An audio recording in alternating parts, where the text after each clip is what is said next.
Welcome to the XR Motion Podcast, where we go over everything in the future digital art space and field. Today, we have an amazing guest with us. His name is Tom Coben, and just check out his work real quick. Look at this.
If you're listening to just audio, go look him up at Tom Coben. That's TomCoben.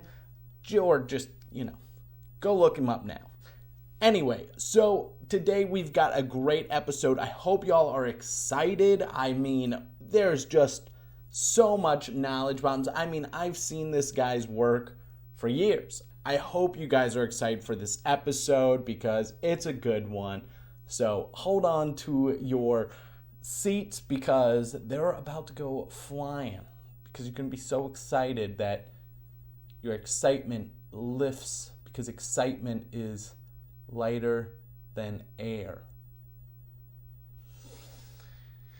Whew! All right. Anyway, here's the episode. This is the XR Motion Podcast with your hosts, Michael Steinberg and Andrew Hogue. Starting out with maybe some of your more obscure programs, I feel like a lot of people can relate to that. I was like a Windows Movie Maker guy when I started, many, many years ago.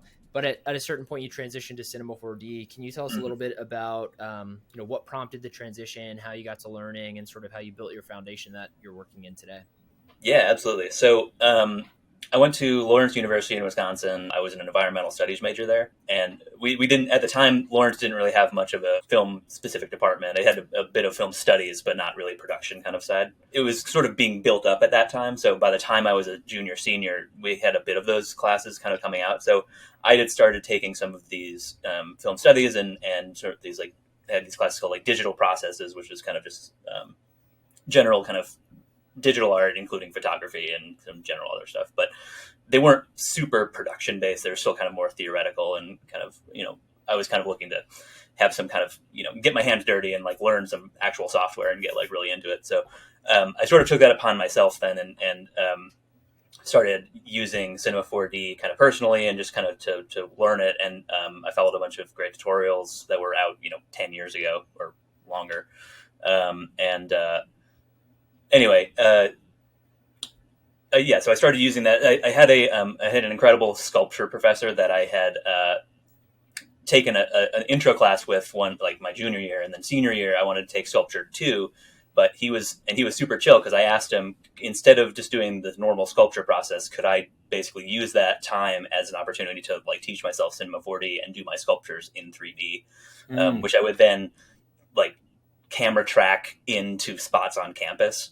And he was totally down and said that'd be cool. So that was really cool with him, and I was always pretty grateful for that opportunity. But it was kind of more of an independent study, kind of that I kind of focused the learning of Cinema 4D and other animation kind of stuff. And Yeah, filmmaking. no, that's amazing that you were, you know, in a program that gave you the leniency to sort of pursue that yourself.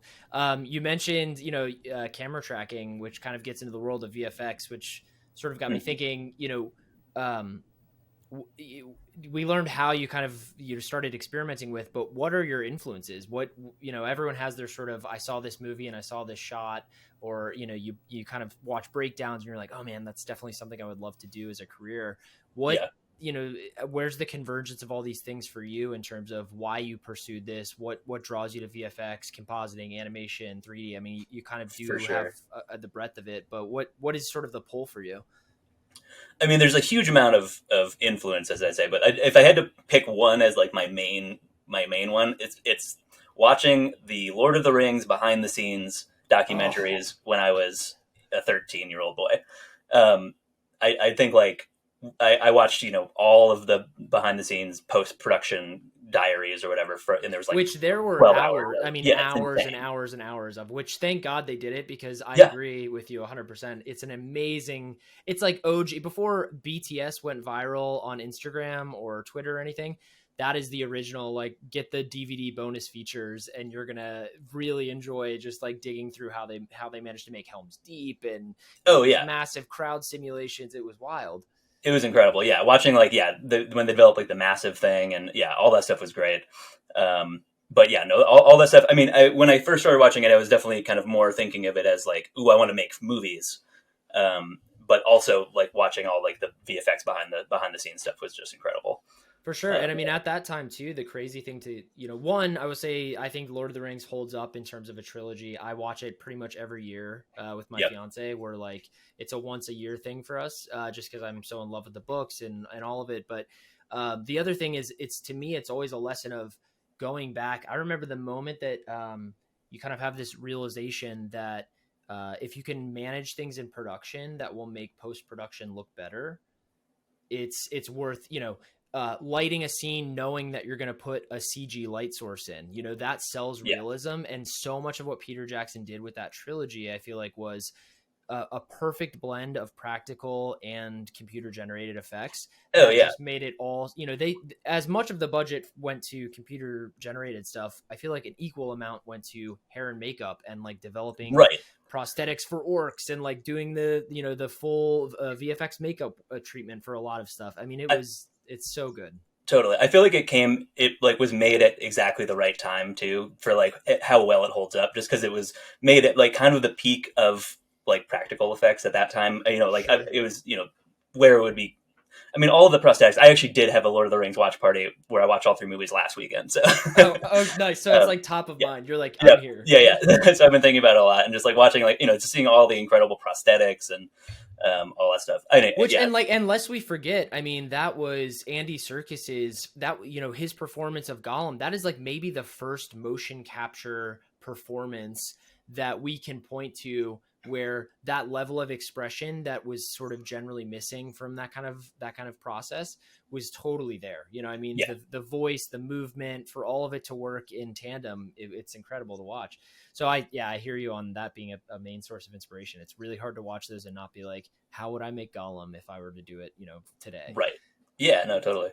Which, and to that end, one of the other things we were very curious to talk to you about, and I can see if you're as big of a Lord of the Rings fan as you are, there's so much of a dark aesthetic and sort of an unsettling, uncanny, like there's something about those movies at certain points where I don't know, for me at least, I feel that sort of like, God, this is such good world building, and like I would have never put all these ideas into one place. And I feel like so much of your work is sort of I think you've described it yourself as like reimagining these sort of like early idea, you know, Thomas the Tank Engine, going to a bowling alley, but kind of injecting your own aesthetic to them that it's a new way to look at it. What, you know, with the work you're making right now, what brought you to this place of being able to melt all these worlds together and kind of find your own voice? I mean, I think at the beginning, a lot of it just, you know, it started certainly just to, like, wanting to make something that looks real. And then, you know,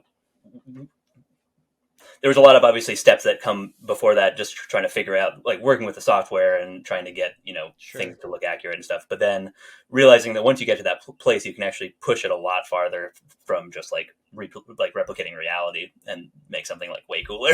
Yeah. So, I mean, and like on the dark side, I mean, I think that, I definitely do enjoy, that kind of turning, I don't know, maybe lighthearted things on their head a little bit and making them a little creepy. I just find that pretty fun. And I mean, Yeah. when I first started doing the Thomas stuff, that was I did like 100 days, like every days. And so that was part of that. And I was just like, racking my brain, like, to start thinking of like weird shit I can do. So I have to ask too. Yeah. So I discovered your work when I would like to say it was one of the first Thomas renders, went pretty big on Reddit, and I happened to stumble across it.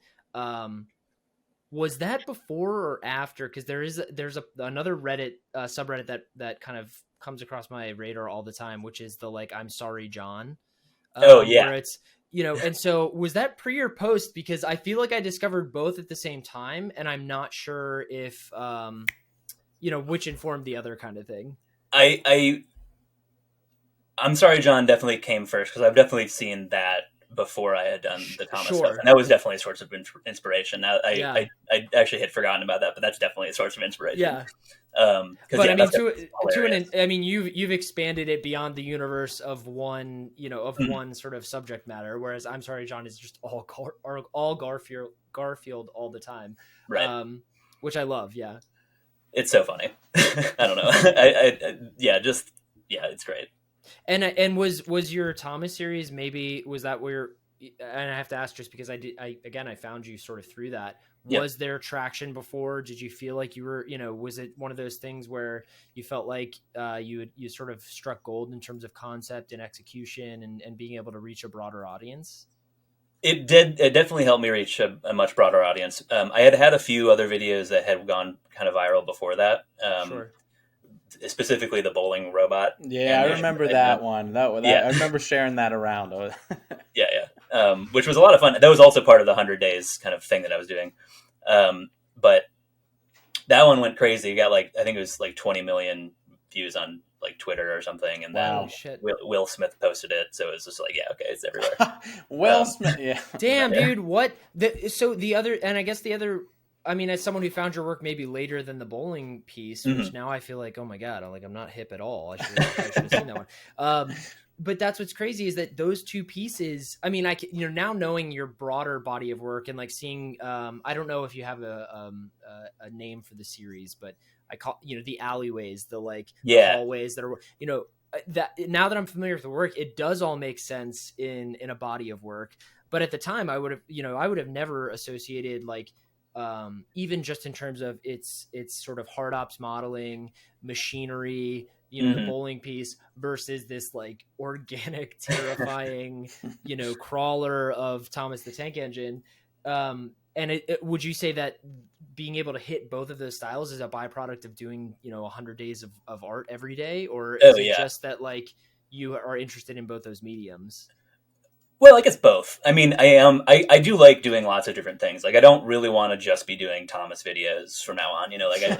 They're fun to do, but they take a lot of time, and also it's just I don't know. I really like doing kind of more psychedelic stuff lately, and it's the hallway thing. I call it the Vertigo series for the record. Okay. Oh, right. And I probably should know that because I've no, it's fine. You describe it as such, but yes, the Vertigo series, of course. Yeah. So those are super fun. I do want to make more of those for sure.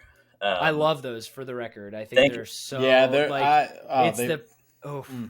It's so I love how it has this realism to it while it's so abstract and out there, and it doesn't feel too cartoony. It's just great. It's the kind of stuff that's gonna pop up in my REM cycle, it's the perfect amalgamation of, and actually you just said recently earlier, photorealism is a great place to start. And this is kind of an Andrew Price tip that I'm a Blender guy. And so he was someone I learned a lot from early on. photorealism is always something good to achieve for, because if you can achieve photorealism, then you can achieve what's beyond photorealism, which is this, taking it and like, turning it on its head. Even it doesn't even need to be a subject matter. It can just be the physical world that you interact with every day. And so, the Vertigo series, I feel like, is such an excellent example of that. Which I guess kind of also leads me to, when I saw your Vertigo series, I was like, this kind of looks like a lot of stuff that's coming out in Unreal. There's, Unreal's had some huge leaps and bounds in terms of photorealism and stuff. And I think, I don't know if I'm wrong in this, but is that still Cinema 4D, all the Vertigo stuff? Yep. Yeah, it's all Cinema 4D. It's actually, I basically just use kind of proxy geometries to kind of get the actual motion and then apply that to a much interesting. Because that's my thing, is like, when you look at the brick texture on any of, to have UV maps with what looks to be like displacement sort of alternating rows, like, you're not doing that with a low poly scene. Right. So it's, and that stuff, actually, all that stuff is done mostly in After Effects. Well, not in After Effects, but I make the textures in After Effects, where I would get like a high res PBR texture, and then I would do a series of kind of distortions on each map the same way. So I do it on a series of adjustment layers, which I then apply to both the color, displacement, normal, and everything. And so then you bring it in as an image sequence, and then you can get the actual movement. That is nuts. I love that. Golden nugget. That's the golden nugget. That actually is, that's because the gold tip for the day. That's if you've listened to any of these episodes, the only thing I like to do on more than anything, more than learning about an artist's story and what they're excited about, is shitting on Adobe. Like it's just it's too easy. But like, when you hear an instance of that, like, that is an amazing use case for After Effects. Absolutely. Yeah, thanks, sir. I think I'm getting my camera's being weird. I'm gonna switch to my other camera. Yeah, no worries. Man, yeah, that is great though. That is. I would have never guessed. I thought for sure it was like, I don't use Cinema, but I would assume there's some way to animate mappings of textures in Cinema. So I thought it was that, but damn, that's crazy. Yeah, that looks so good, man. I really love just how fun. I mean, it's just like, it has like almost like a trance to it. Like, I just keep staring at it, and I just see myself just like, I'm like, am I like leaning into the video? It's so good. Yeah, and the reason I brought up Unreal is because I do see your work sometimes, and I think this would be, if I could put, I'm not big into VR right now. I don't own a headset. I mean, I've used VR and I think it's amazing. I haven't made the jump of like, let me make this something I'm regularly interacting with. But I feel like when I see your stuff, I'm like, I would love to put a headset on and just be in this, like, you could probably only do it for so long because you might get like motion sick with probably. But there's something about, you have so much detail in your textures. You have so much, I mean, you've nailed the photorealism thing so well that it's like, I would love to experience this in sort of real time, being able to look around. Yeah. I would love to try to like, I think I'd have to render some pretty huge, pieces. Yeah, but I'm trying to figure out how to switch my camera. You might have to refresh. There we go. It's funny enough, I just started using videos in Cinema 4D. I don't know why. I've never thought about using them as textures, and I think it's N. Joyce. She's like a art director around New York. She's but I remember she did some cool stuff with like liquids, like liquid materials using like, I think it was like a thing a few years ago where everybody was doing like using microscopes and doing crazy paint textures where like with different types of liquids and getting some really cool. She did a phenomenal one, but recently I'm doing Nick's, I think it's Endless Engine competition. Oh, yeah. Right. Same. Yeah, I'm doing mine right now. I don't know if I'll hit the deadline. I'm excited about it, but anytime you have a really strong deadline, you really start thinking very creatively on how you can pull off some effects you want. And I'm just like, man, okay, I don't think I'm going to have time to like mess around with a bunch of particles right now. So I'm just using alpha layers, and is actually, I don't know why I've never done it before, but it's given me some pretty cool effects, and it's rendering extremely fast. Like a little too shocking, you No, know? I think there's often like I don't know, not a misconception, but I think a lot of people want to do everything in one program a Yeah. lot of the time, and so like, which ends up hurting you, or it can. Like if you have the time, it can be amazing. So like if you want to, if you want to get like perfect motion blur or something in render, like, okay, great. If you have the time to do that, then awesome. But like most of the time, especially if you're just like uploading to Instagram or like whatever, it doesn't matter. Like you can do that in post. Yeah, it's absolutely. wild. I just took Gleb Alexandrov's cinematic lighting course for Blender. And I think it's one of those courses where even if you don't use Blender, he does an excellent job of illustrating use cases where, okay, perfect example. You want to cut back on rendering time and you want to cut back on compositing time. Make some lens flares that are alpha layered and bring them in as image planes and put them in your scene where you want them. I mean, it doesn't always work. If you want if you're looking for true photorealism for like a 3-minute shot, that's probably not the technique. But exactly to your point, Tom, if you're putting together something that you want to be reel worthy, that's a 5-second shot that might live on social, like, and it's a hard lesson to learn because honestly, I think for me, it takes going through the process of trying to do it in the perfect way and then being like, oh my God, I wasted 7 hours of compositing on something that probably could have been cheated, for lack of a better word, with a different technique. Totally. I mean, I still do it all the time where it's like, oh, I can just let this go for like a day. But like if you're having a day where you're like, I want to go out and grab a coffee and just like hang out a little bit. Yeah, I can get away with just my computer's rendering, so I can't be working on anything else. Yeah, absolutely. So, man, there's like so many questions I want to ask. I guess I'll ask this one. When it comes to making one of your 3D artworks / renders, how do you know it's done? Do you have anything that is like on the checklist? Is it a feeling? Yeah, that's a really tough one. I mean, especially for, I think like the Vertigo series that I was doing, like those, I just kept on adding detail and I was like working on them for like weeks, and it's just like at the end, it is kind of just a feeling, and it often is a feeling of just like, I'm really sick of this project. And then at that point I'll be done. But there's a level of polish that I want it to have, obviously. And so it's just trying to approach that, I guess. But it's, it often comes down to like, I've been working on this for weeks and I just need to stop. Yeah. No, I feel that.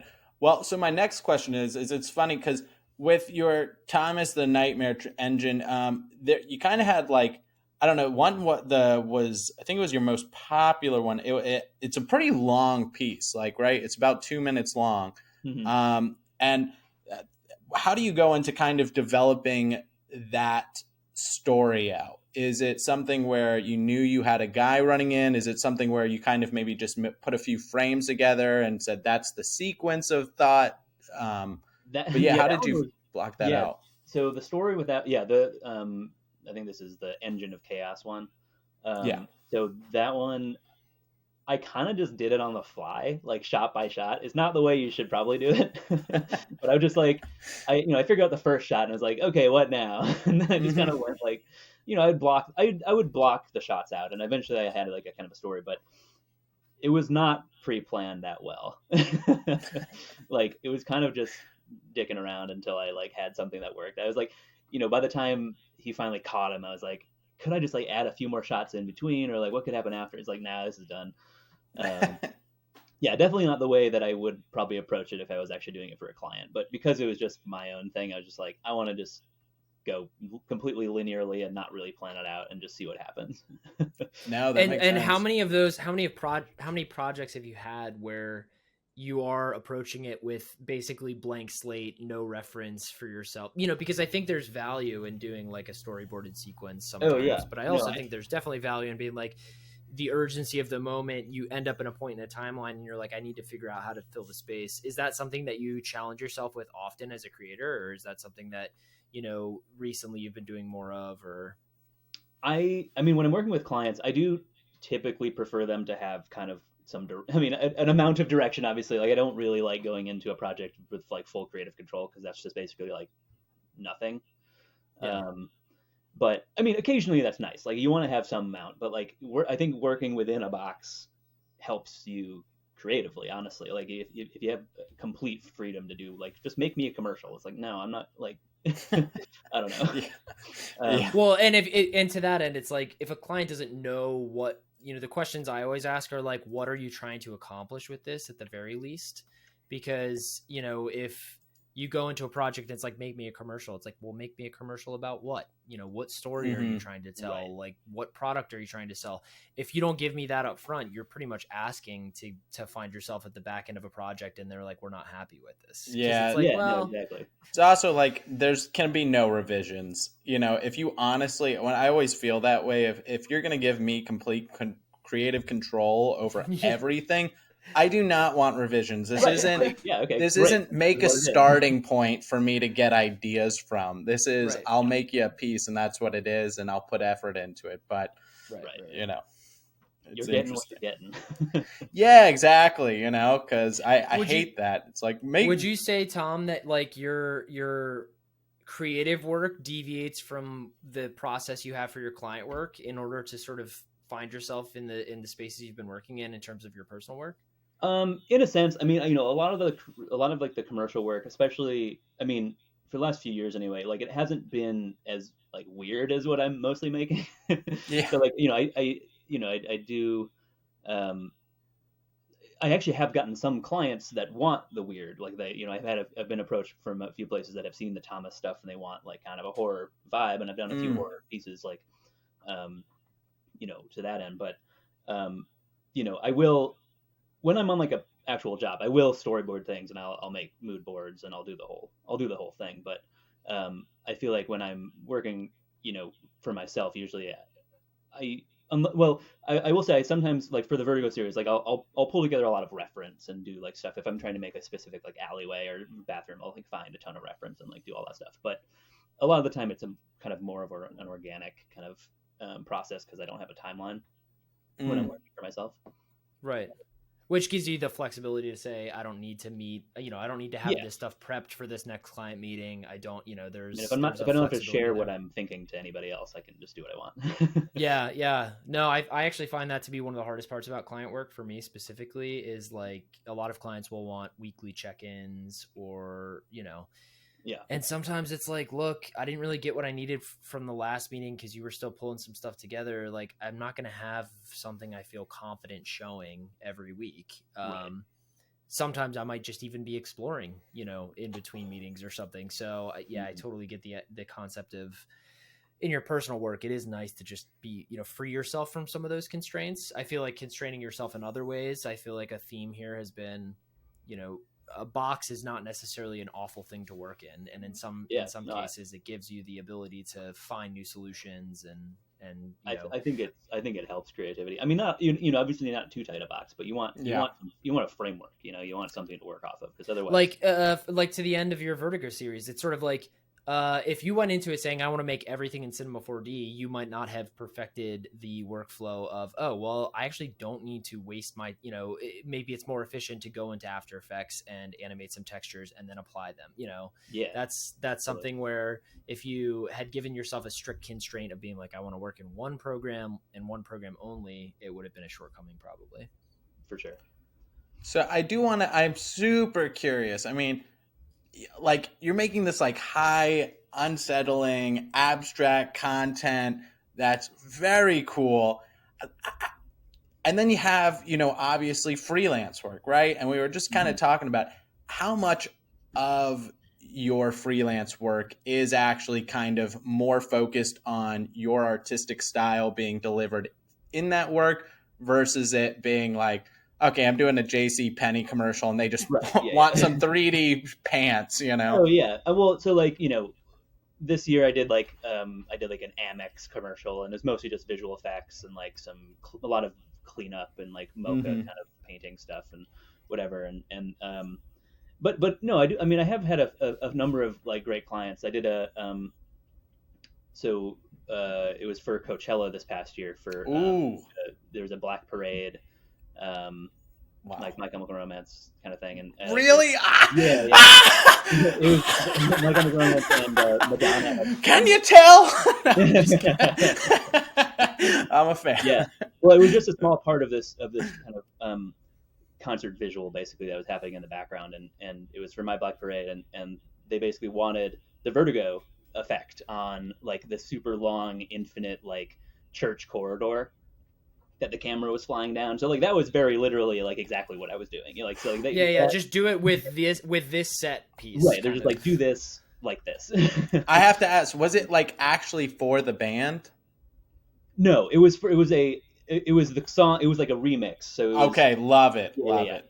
So It was- I would be it was like, for- we're talking after the show. You're gonna give me the name, the No. number. No, I'm just kidding. Unfortunately. Yeah, no, it was emo night. So Oh snap! Okay, yeah. Wow, my friend is like a creative director over there, so that is Oh, nice. awesome. Yeah, Sweet. yeah. Wow. Cool. So yeah, that was a super fun project and very targeted to my aesthetic, I guess.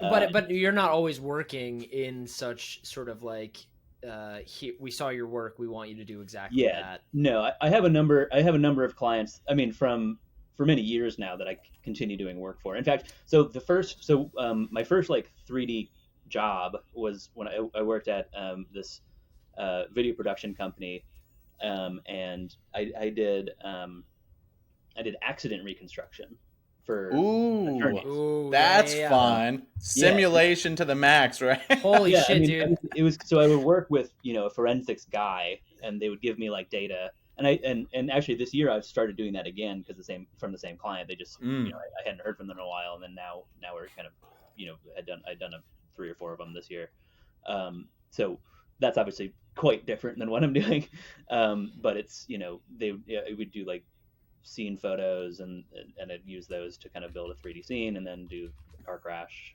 or other incident that happened, usually a car crash. Wow.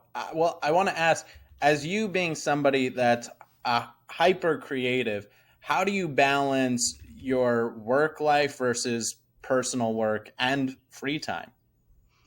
Yeah, that's tough. I mean, I think like I'm lucky in the sense that I sort of made my hobby my job, and it's good and bad because now like when I'm not working on personal projects, it's like I sometimes just don't really want to, or when I'm not working on client projects, I don't necessarily want to make more personal projects because I get kind of burnt out. So that is kind of a balancing act sometimes. But these last couple of weeks, I now kind of finished up. I went on vacation and then I came back and I finally had some like free time. And so I've been working on a couple like little things, kind of personally, but yeah, I mean, it's definitely a challenge, or it can be, as a freelancer. So I've been freelance now for, about 8 years. Wow. And like, it comes in waves, right? So like I've been fortunate in the last few years to have kept pretty busy for the most part, but occasionally let's have like a month or two with nothing. It's like, all right. So like, those are the times that ideally, like I want to say that I focus on personal work, and I often do, but then I also play a lot of video games and like whatever. But I mean, I don't know. It's, it's like I said, it's a balancing act for sure. Now I want to ask, and you don't have to get into price point specifics, but I'm just very curious. I know you said you've made, you kind of have your hobby as your job. Monetization through social media, do you find that to be something that's like extremely helpful, or is that kind of something that's not really doing too much? It can be for sure. I mean, yeah. So I have a YouTube channel now, and so that's where like I've been getting a ton of views for the Thomas specific stuff. So like when I make a new Thomas video, that's where it blows up. Like other places, it might get a little bit of play, but like YouTube is where it's at for that specifically. And so like I built kind of an audience around that. And every time I try to post something else, they'll be like, make Thomas videos. So it's like, whatever. I mean, I don't really, I still post other things, but it's just kind of funny because every time I post like one of the psychedelic things, they're like, this is cool, but like we want Thomas videos. Now, can you do this, but with Thomas? Yeah. Where's Thomas? So anyway, I've been monetizing that, and that's gone pretty well. I mean, it's fine. It's not like a crazy amount of money, but it's definitely a nice kind of source of supplemental kind of income, and it is certainly kind of pushing me to make more Thomas videos specifically because of that. Yeah. I mean, I enjoy them too, but if I probably wouldn't have made so many if they weren't making me a little bit of money on YouTube. No, sure. definitely. I mean, because it is interesting, because especially with YouTube, and it's funny. My wife, she's a high school art teacher, and you're just seeing kids nowadays. You go, "What do you want to be when you grow up?" And so many kids say, "Oh, I want to be a YouTuber." Like, whoa, what? I mean, it has a pretty good monetization thing, and you are seeing people making millions now on YouTube if you're really into it. So it's cool to, be seeing, people getting super successful just off of 3D animations on the platform. And kind of being like, yeah, you don't have to be just a vlogger or, any of, yeah, no, it's really cool. And just one last question with socials, like a lot of your form seems to be 16:9. How do you see your work? Do you remodify your work at all for the 9:16, like TikTok, and all of those? I won't like re-render it or anything usually, but I will often at least consider it as like when I'm making it. So like when I did like the Thomas stuff, I was like, I should probably make sure that most of the action happens, within something around here, like it'd be kind of more vertical than horizontal, I guess. And not to say that there isn't that. And what I'll usually do is if I'm going to put it on TikTok or Instagram, I'll still put some like letterboxes on the top and bottom to kind of give me a little more space. Sure, and then smart. I'll also kind of move it. I'll animate it in post in After Effects if I just need to. left and right. Yeah. Just left and right. So if like right, it's wow. it's actually, I feel like that is kind of one of those Smart. hacks that does not always get discussed. Yeah. Because I'm often taking 16:9 to 9 to 1:1. It used to be 4:5. Yeah. Thank God that's gone. It's basically it's 9:16, 16:9, and 1:1. Yeah. But the 9:16 stuff, it sucks. It fucking sucks. Like, it is terrible. I hate, especially if you're given like the safety areas for TikTok. There's no, I mean, you have a 3:4 frame within a 9:16 frame that you can actually do anything in. Yeah. But I think just to harken to your point, like if you can keep the majority of your action in the center third of the frame, it could be like, over, I think the default guides in After Effects give you, or the default composition guides are 3:2 or 2:2. So you just have thirds, right? Yeah. Keep it in the center third. And if you have some overlap that you really want to focus on, only keyframe the X position in After Effects, get a matte that you can reference, and just move. It doesn't feel that bad. If you know the context of the final animation in 16:9, sometimes you're probably like, I wish I didn't have to do this. Right. You might lose a camera move, you might move a focus pull or something, but it's really nice to hear you say that, because I feel like that's kind of the cheat that I do with client work a lot, where I'm like, yeah, I'll re-render it in 9:16 for you for sure. And by that I mean it's just X position keyframes in After Effects. Yeah. No, it's interesting though. I mean, it is something to now keep in mind, a lot more, because it's just, with TikTok and Instagram being what they are with Reels, it's just like almost platforms you cannot just miss, it's. Yeah, no, for sure. I mean, I upload all my stuff to YouTube, Instagram, and TikTok. So like each time I do render out 3 versions. Yeah. And I'll always like point to the YouTube ones, like, please watch this on YouTube if you want to see it. Like, yeah. There's actually, I'll just go ahead and plug really quickly a really good After Effects plugin, super cheap, ascripts.com. It's called 9:16, and it's just a 3-button panel that will load 9:16 guides. It will give you a mock-up of like the Instagram stories template in a 9:16 guide. If you really are so inclined, you could probably set that up yourself as like a pretty simple script to do that stuff. But that was like I don't know what the cost is, but no more than like $5-10. And I use it all the time, so it's definitely helpful.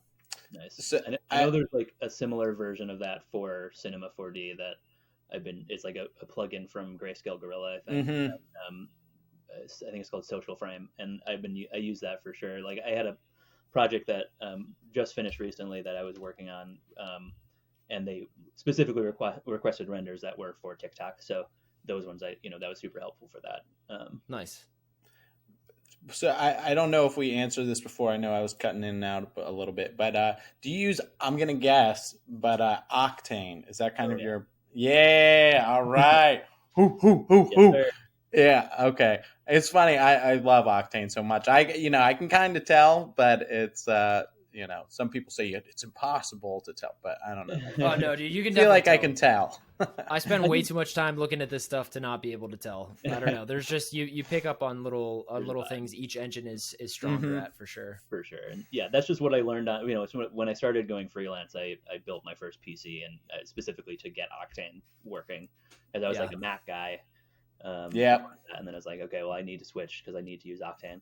And then since then I've just been on that, and I've just started dipping my toes into Redshift, kind of just on like a working level, just so I can, because I literally, like, this week last week I had like a project that was like, we need you to make some changes to this file. It's in Redshift. I was like, I do not know Redshift, but I will look at it. And I like watch some tutorials and like got the very basics down, but I'm still definitely more of an Octane guy. I think it's just the worst part is that fundamentally most of these engines are starting to work in a very similar way, in terms of achieving path tracing and photorealism and all that stuff.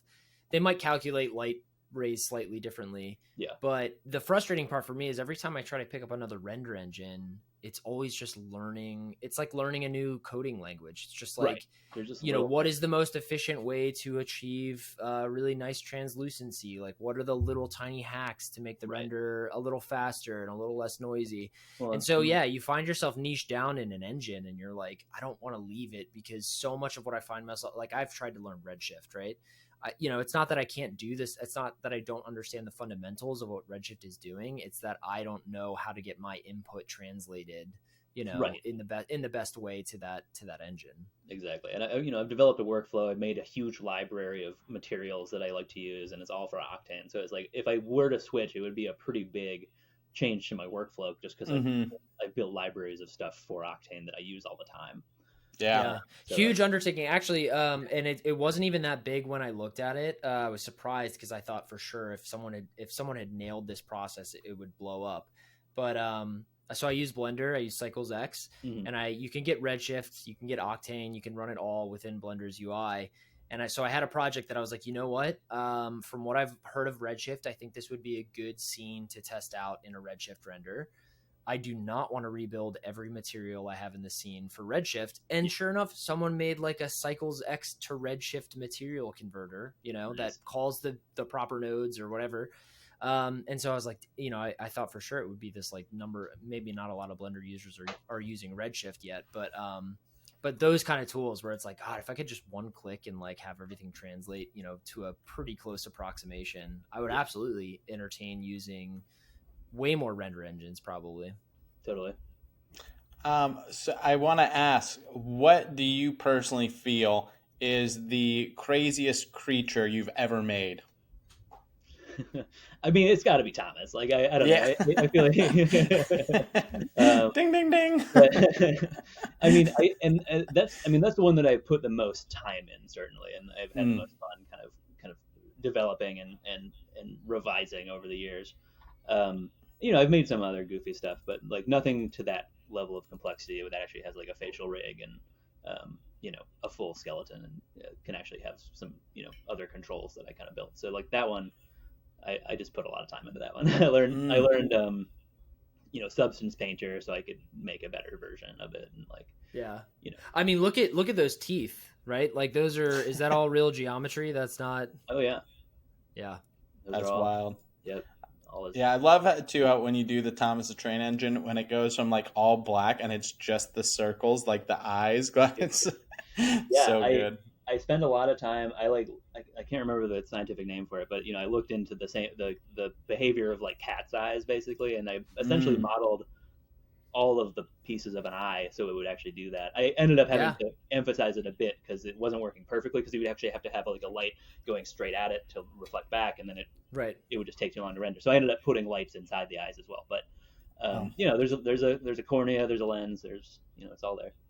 And that's the other thing I love about photorealism, is that just like I definitely have an obsession with the physical world and sort of why certain there are so many natural phenomena that we experience as human beings that it's hard for me to not be like, what is actually, is it the biology of the eye that makes certain things happen? Is it the biology of the atmosphere? Is it, there's so many, atmospheric effects, lensing effects, all this gravitational lensing, all this crazy stuff about just how we perceive the universe. That's, for me, I think one of the coolest things. And it sounds like you have a sort of similar approach where it's like, when you understand that photorealism, it doesn't mean you always recreate it 1-to-1 in 3D, but you are kind of given the opportunity to like, how do I, in your case of like cat's eyes, maybe I can't point lights directly into the eyes so that it bounces back like the, what's the nerve, the optic nerve or whatever. But instead, I can hack it by putting light sources in the eyes. I mean, that's just, I think that's so cool. When you actually put in the time to kind of learn what's going on and like why those optical things happen, like you get so much for free once you put in like the time up front to like make those structures. I mean, specifically in this case, but it applies to like everything. Like that's why, I mean, I feel like with so many of these, like I like being a freelancer because I get to work on all these different things. I get to learn about, all these different industries, especially of like getting into the nitty gritty of like little things and actually creating those, fully understanding them in a way that you can replicate them in 3D is like a rewarding thing, I think. Yeah. Honestly, I feel like a good example of that too is, so like refraction and basically anything that has IOR and you can see through, translucency, transparency to it, like glass, for example. It's one of those shaders that's like, what's the best glass shader for Octane? What's the best glass shader for, Redshift, cycles, etc. The silliest hack for me was like, I would make I first started learning it. I would make I'd make a glass and I'd be like, this looks really good. It's going to look good. I swear. Put it on. I'm like, something is not right. It's because every piece of refractive glass, plastic has some thickness to it. Yeah. Solidify your mesh, and not just like, I mean, in the case of Blender, don't like throw a solidify modifier across the whole thing evenly. If you look at a glass, parts of the glass have like thicker, at the base of the glass, there's a little more thickness. Yeah. At the lip, there's a little less. Maybe it's more beveled. And when you start to sort of understand why all these things, visually amount to what they do when you see them, you get those moments where you're in a program and you throw it on, you're like, oh my God, that was the thing. Like, that's the thing I was trying to do. Yeah. Yeah. Yeah. It turns out it was when you make things more realistic in a physical way, like they look more realistic. Yeah. And it takes like honing. It's not just honing your skills at being good as an artist. It's like observational skills. You need to be able to look at stuff and say like, break down, the macro details all the way to the micro details. What am I actually seeing? Like, what's in my field of vision? I think that for me has always been such an exciting part about what we do, is like being able to translate it like that is such a fun experience. So I got to jump into the future stuff here, even though I technically want to ask so many questions, but before, I want to ask just one last question. Do you have, especially for maybe beginners, but having such a long history in 3D, what would be like the one tip you'd maybe give to somebody just jumping into the industry, or even maybe professionals that you think might not know this? I think honestly, so the biggest boon for my career was doing the 100 days thing. This is like 2019. So I would say like just make stuff every day. Like force yourself to do something every day. It doesn't have to be that great, but like make something and put it out there in the world. That's probably what I'd say. Cause I think that alone, it was such an amazing, just creative process. And also it ended up getting me a lot of work. And like, I mean, I was lucky and my animations hit the right eyes. Right. But I think just you're not going to, if you're trying to, especially if you're trying to become a freelancer or just get a job in 3D, like people have to see what you're doing. So, make something every day and post it somewhere. I think that. Right. And I mean, I appreciate the humility of saying your stuff hit the right eyes, but I feel like the bigger point is that those eyes would have never been hit if you weren't doing it to begin with, Right. Exactly. Yeah. Yeah. All right. Well, unfortunately, because I had to refresh, I lost the soundboard. Another reason for OBS in the future. But we can go boo, boo, boo. All right. So that's jumping in. All right. welcome to the future segment of the podcast. This is where we go over pretty much just all of where we think the future digital art design is going and the tools on what's going to be leading us into our exciting art journey and future.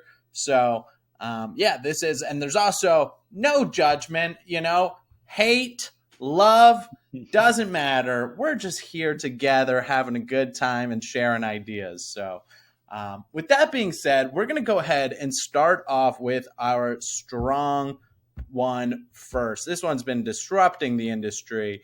Tom, AI, is it evil or is it good? Oh, man. What's your thoughts? I think it lies somewhere right in the middle there. It is terrifying. I'll tell you that. It is terrifying. And but also really, really cool. So I don't know, man. I mean, I just started playing around with Stable Diffusion last week. Just I was in between projects, and I've been seeing all the stuff coming out, and yeah, it's wild. It's insane. I think it will. I think the industry is definitely going to change. It has changed already, but I think it's going to be very different in the next few years. And it's a little frightening with some of the stuff they're coming out with, but it's also insanely cool. Like, I don't know. I know that, maybe Andrew, maybe you could speak to this more. I know that Blender has like a direct link to. Yeah, that's actually very recent. It's that's Stability AI, I believe. Yeah. Okay, that's what it is. Yeah. It's stuff like that where it's like, okay, I don't know. Part of me is like, every time a new tool comes out that makes like things easier for an artist, like that's and more accessible to more people, like I think that's overall a good thing. But I do think it's gonna really, really disrupt the industry. Like I don't think that, I don't know, it brings everyone up to a similar level, and then it makes it so that the creativity, like, it's a given that you're going to get like a good image with AI, right? Like if everybody can make like a good image out of words and not have the technical know-how of like what they're doing, like I think there's benefits to that, but there's also just like, I think that's kind of a bummer too, because it's like, for one thing, I just love doing this. Like I love the process of like learning, like we were just talking about, like you don't have to learn all this stuff, which I like. I think it's cool. So I think that kind of sucks. But also, like, yeah, you can, if it enables a storyteller who doesn't have the technical know-how to make something amazing, like, then that's awesome. Yeah. Yeah. I also can't help but just feel like, I spent a lot of time reading about this stuff. And to your point, Tom, it's to the point of discomfort. Like, I do not, there are times where like it really does start to just be like, oh my God, this is going to be, it's a, what is the term? A black swan event, right? Where it's like, no one thought that it would be visual art is going to be the first. We've had Teslas, we've had the concept of self-driving cars, or like we thought for sure it was going to be all this other stuff that got disrupted first. And I think, I think that you've summarized it well in the sense that like, it's going to be, I think the longer it's been here long enough now, and it's part of the dialogue, that it's going to have to be somewhere in the middle. Like, I do not think that you're going to have an influx of AI images and then suddenly everyone's going to be like, that's the only thing I want. I think it's just going to be a lot of the traditional advice that you get as an artist. Whether it's like the niche down mentality or the become a specialist, be really good at simulation work, be really good at like, optimizing render engines or photorealism or whatever, or aesthetically, maybe you have a genre that you work really well in. Those things are going to, if anything, if all the other stuff is getting decreased in value because there's so much of it, the other side of it will likely, become more valuable. It's maybe hard to see that future now, but like I just don't think that it's going to be this, not everyone is going to be displaced overnight. And I think the worst thing you could do now is to sort of linger in the gray area. Like, you should learn it. You should learn what's going on. You should learn if it's something that works for your workflow, and if it doesn't, you don't have to use it, Right. No, I fully agree, and I think it is like it's clearly a very powerful tool. Like, Right. And I think we're still just scratching the surface of what it can actually do. But like, I've worked with some people who are already using it for concept design, and it's amazing for a pre-production side of things, where it's like, I don't know exactly what I want, but let's just try out like 10 different styles and see if we gets close to something that like speaks to you. Sure. And Which to that point, I actually wanted to ask you this specifically. Like, I feel like I look at your work, right? Let's just take, for the sake of the example, the Thomas series, right?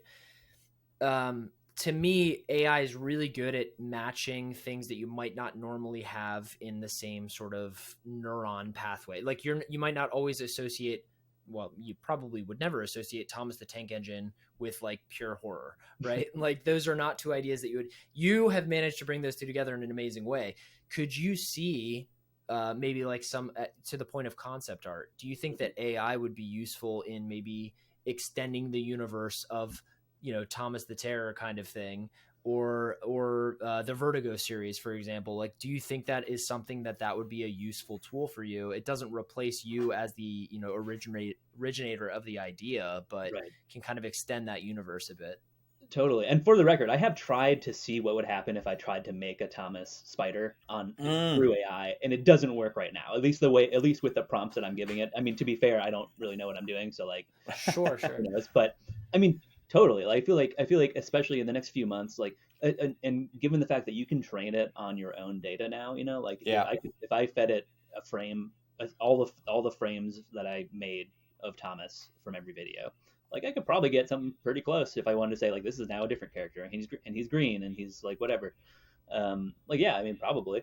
But so could everybody else, right?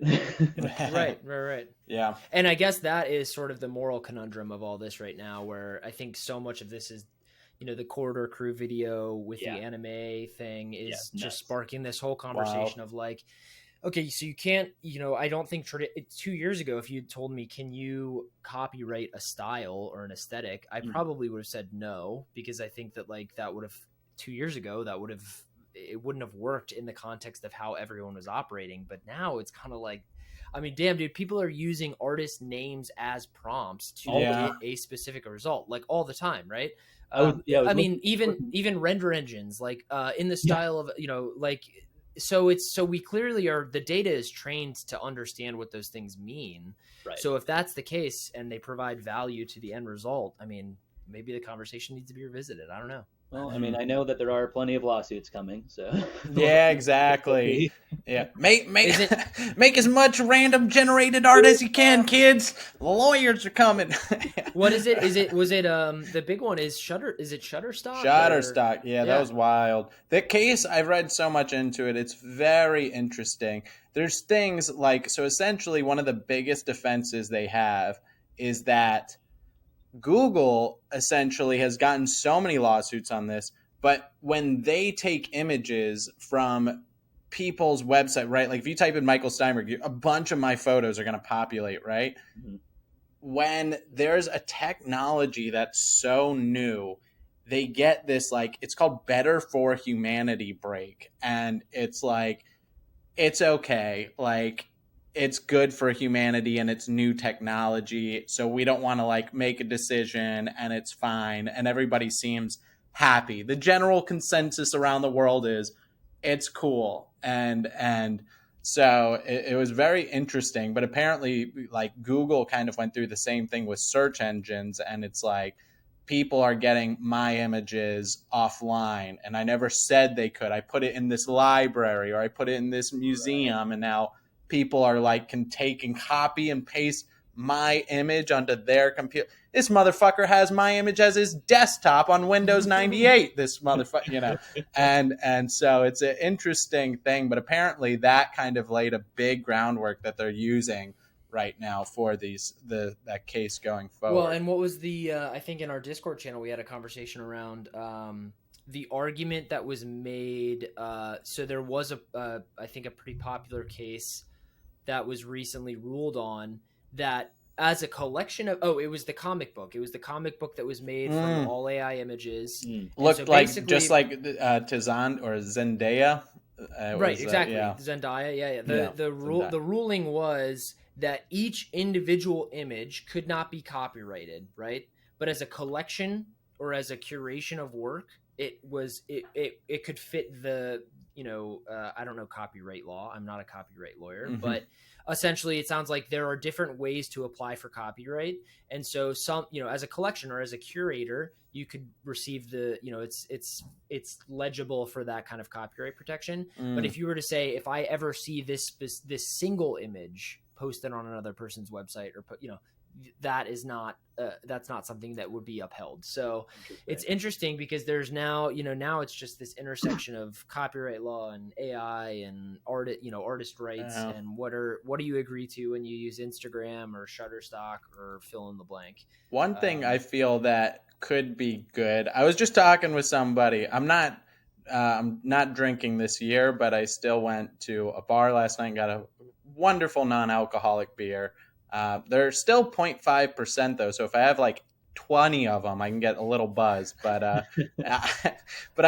was having one and, some guy, we started talking about it, and I feel like one of the goods that could come from AI, because it's interesting as we have this conversation, we don't really know anything about copyright laws. We don't really know how this lawsuit might work out, but imagine if you could kind of ask a copyright AI, right? And just ask it kind of these questions like, well, what did you do? What did you think? And now all of a sudden you're getting instant answers to yourself. That could be a pretty cool use case for artists when it comes to some of this stuff, and it might say something like, you have to add in filters, or you have to adjust the composition at least 20% more, or something to at least change the artwork. That would be an interesting use case. Like if you could ask it like which artist it's referencing specifically, or like what data it's been trained on.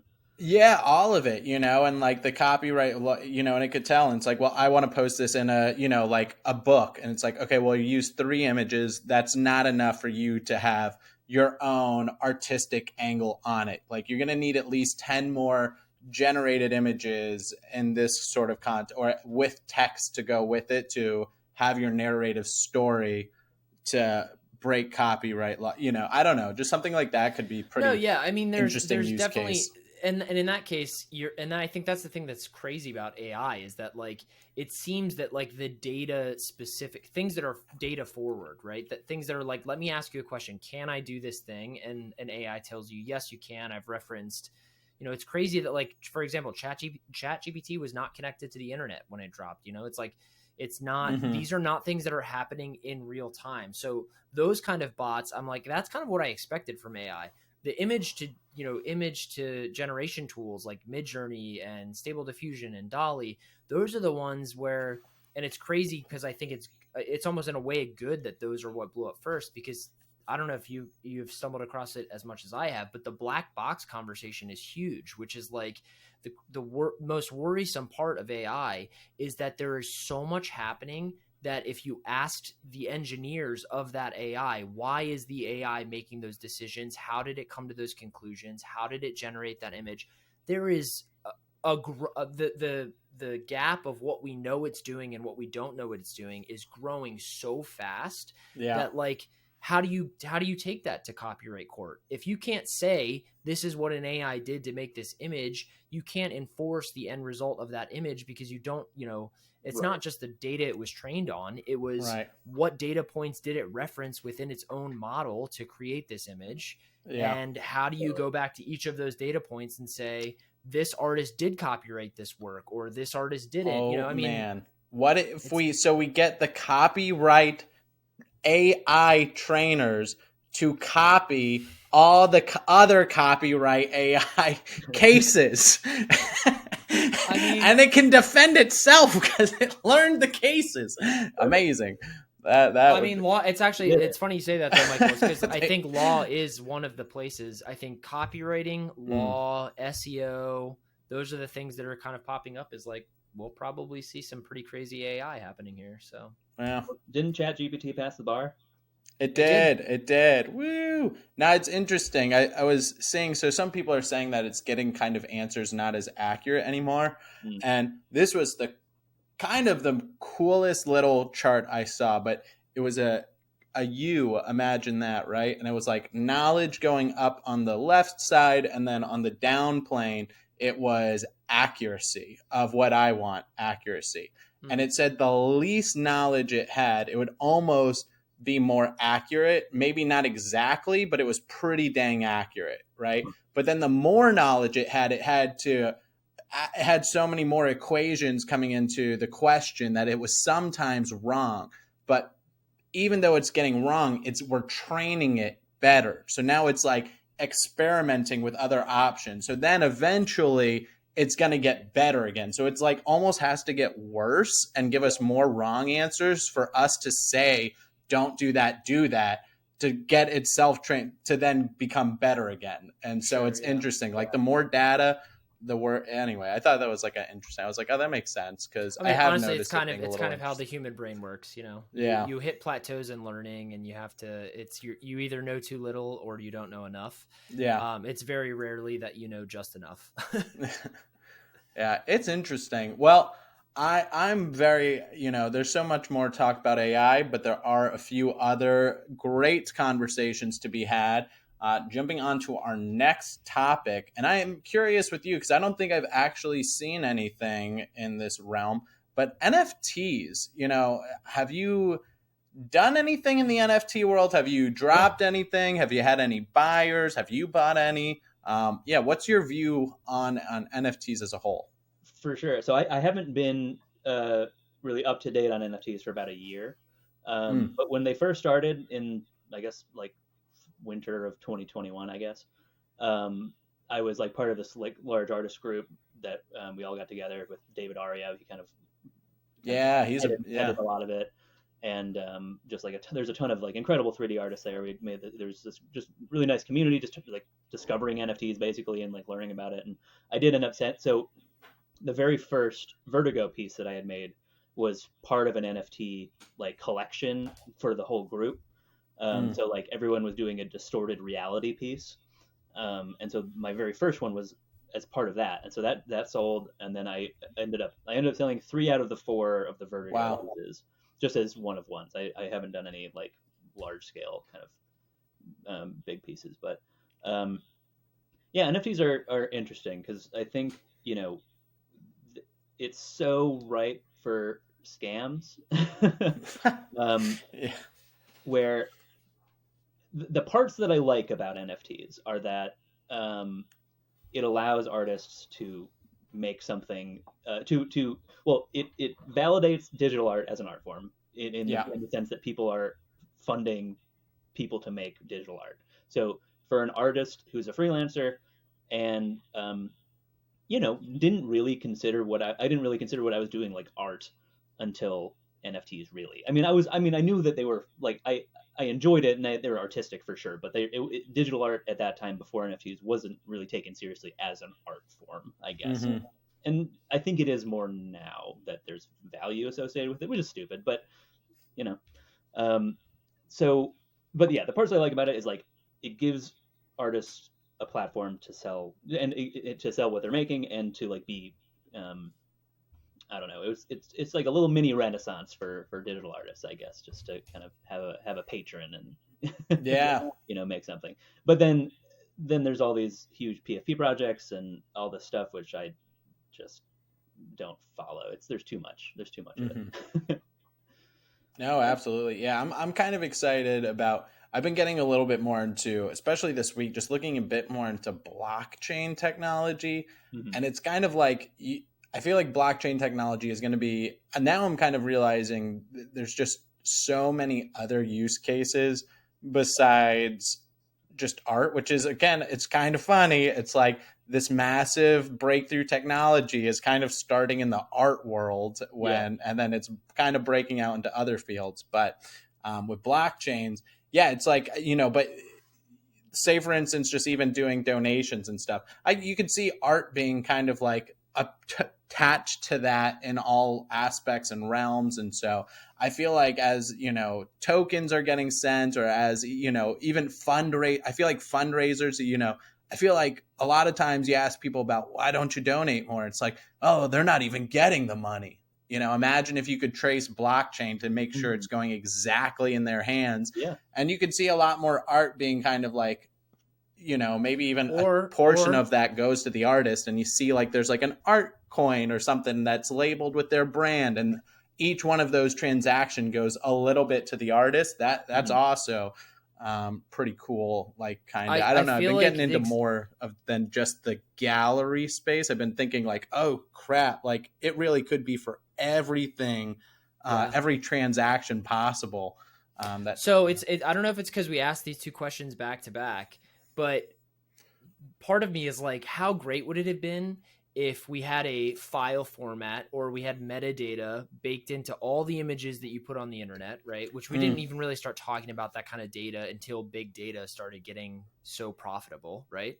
But imagine you as an artist, you publish a piece, right? When you sign up for your Adobe subscription or your Blender, you know, when you make your Blender profile or whatever, you got all this stuff that anything you make within the suite of your products is tagged with your name. How great would it have been if the data sets that were trained on AI had to incorporate some fractional percentage of metadata? You know, if you trained it on these 10 artists, then you can say 0.6% of the pixels. I don't know.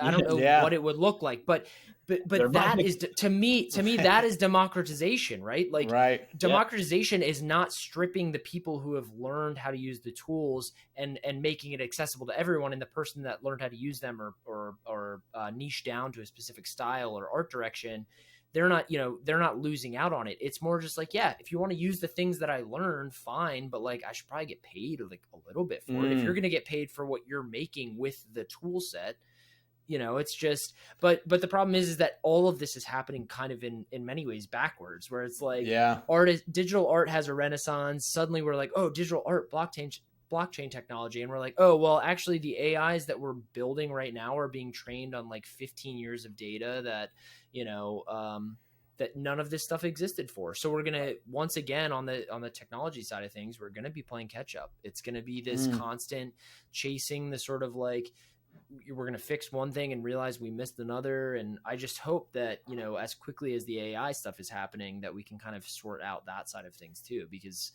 it's pretty obvious. I think that's why it's so divisive. It's pretty obvious to a lot of people that like this might not have been the best way to roll all this out. Yeah, I would be a big fan of, you know, I feel like you'd need a completely new social platform to kind of almost incorporate it to get rid of the things that aren't blockchain technology. But I could see something being interesting where like anything you upload has to have had either it was like minted or blockchain verified. And then what would be cool too is like, even if the process becomes so fast, it's like you take a photo with your phone and you upload it to Facebook. Well, it's like identifying that I made the photo. And even if you made it so it was like, you can't necessarily share other people's stuff, or maybe you could, but it would be always directly linked to that artist. Like, oh, this is an interesting article, like, or anything of that nature. It's always directly to the store. I don't know. It's an interesting, it's NFTs and blockchain. It's an exciting time. I feel like we could see some fun things happening, you know? Oh yeah. I mean, I'm definitely interested to see what happens in the next few years with it. Again, I've sort of not been paying too close of attention to it about the last year. And I feel like with that amount of time, it's just a completely different landscape. I just have no idea what's going on anymore, but and I guess, so to maybe pivot from, because both of the NFT and the AI stuff, those are right now still abstract enough that they're sort of like philosophical questions. That's what this part's about, you know. Hypotheticals. I will say, I think we're moving off of the sort of, it's less philosophical to talk about VR and AR. I mean, they are here, they are happening. Everyone's got it. Instagram's got filters, you know, Snapchat's got filters. Yeah. You know, we have Meta, who has now developed multiple headsets. We have Apple, who's dropping headsets. And I think I asked you earlier in the episode, Tom, just about have you ever considered bringing like a Vertigo piece into an experience? God. Again, VR. maybe you could do it for like 5 to 10 seconds, but I think it would still be cool to like break down. But I mean, as an artist who's been doing 3D work for as long as you have, and who has had such success with it, do you find yourself thinking, I want to maybe experiment with AR or VR? Yeah, definitely. And I have a little, very, very small amounts of that. Like, I have a Rift S. So I've had that for Nice. a few years. So I've just been playing with that. But, I've done a couple of extremely basic, like very, very brief forays into Unreal, so I can just make like a super simple VR scene and bring in a model or two, and just like, I do like modeling for fun, and just like, bring those in and see if I can like walk around and stuff like that. But the amount of the amount that I'm doing with that is pretty limited for the most part. But yes, absolutely, I would love to experiment with that some more. And but yeah, the idea of the I guess the rendering power and resolution output that I would have to actually make to get like a decent render to see in VR that doesn't look like garbage. It Yeah. Right now, I just feel like, I mean, there's upscaling and there's stuff you can do, but there's only so much you can. There's only so big of a file you can give to some of these players on VR that will actually play back smoothly and all this stuff. So but yes, I would love to. I hope that in the next few years there's like kind of more accessible tools for, specifically for kind of 3D, bringing your own stuff into there. Yeah, it's interesting. It's almost like it's kind of a good point you're saying about other people, because I feel like I have like a pretty kick-ass machine, running like a Titan, 128 gigs of RAM, and like it's like I get to play like some of these experiences, and I made it, but it's like Yeah. I can't share it with anybody. It's kind of Right. lonely. It's like Yeah, I can do it for myself and just see like my own work, and then just like, okay, this is cool. Mhm. But like, yeah. And the file gigs are so massive. It's like I don't even want to keep it on here. It's like 50 gigs, and you're like, So okay, well, it's interesting to hear this too, because like I have very limited experience with VR. I mean, I have experience with it. I have experience with AR. I've made some spark filters and stuff, but I do have experience with like React development and doing some like web app stuff, right? And one of the first things I feel like that really clicked for me was like when you are every browser has mobile throttling as an option, right? So you can request a web page and have it run as if you were on a 4G network with like an iPhone 8, And that is how you should be testing all of the stuff you're making, right? Especially in an industry where you're basically expected to keep up with pretty much bleeding edge tech, like the most recent GPUs, the fastest CPUs, the most RAM you can cram into it. VR experiences, it's really crazy to hear you guys say this, because I'm like, I haven't really developed for VR, but I would be curious to know if there's emulators that are like, if I'm using the Quest 2 or whatever, with this spec computer, what is this thing actually going to run at? Because it's pretty I mean, I have a very beefy machine. I'm pretty much always on at least 1 year, within 1 year of whatever has been released. That's pretty much how often I'm updating my computer. It would probably be useless for me to like load in a 1 million poly thing and see it on my computer in VR and be like, this is sick, and then send it to people, and they're like, I can't even open the file, you crashed my computer. Yeah. So there's also this sort of like in the same way we were just talking about democratization of art through maybe blockchain or NFTs or any of that stuff, there's also like these experiences need to be, if we want to talk about accessibility and being able to experience the same thing regardless of what you have access to, that's a huge part of it too, I would imagine. Yeah, and I wouldn't be surprised if a lot of it will kind of come down to more like, I mean, obviously like the hardware is going to improve, but also like the bandwidth that you can maybe just stream from a much more powerful machine. Like, I mean, that technology exists already, and like it works pretty well. So I don't know if like what like the VR side of that is right now, but I wouldn't be surprised if that was like a big part of it. Yeah, if cloud computing just like stepped in and was like, we'll render it for you. Yeah, we'll just send you HD video that you can look at. Like, yeah, I just got the PlayStation VR 2 came out last week, and just off the bat, I haven't made a video or anything on it yet, but the pass through. So this sounds lame, and it's so hard to describe VR sometimes without having actual visuals and seeing it.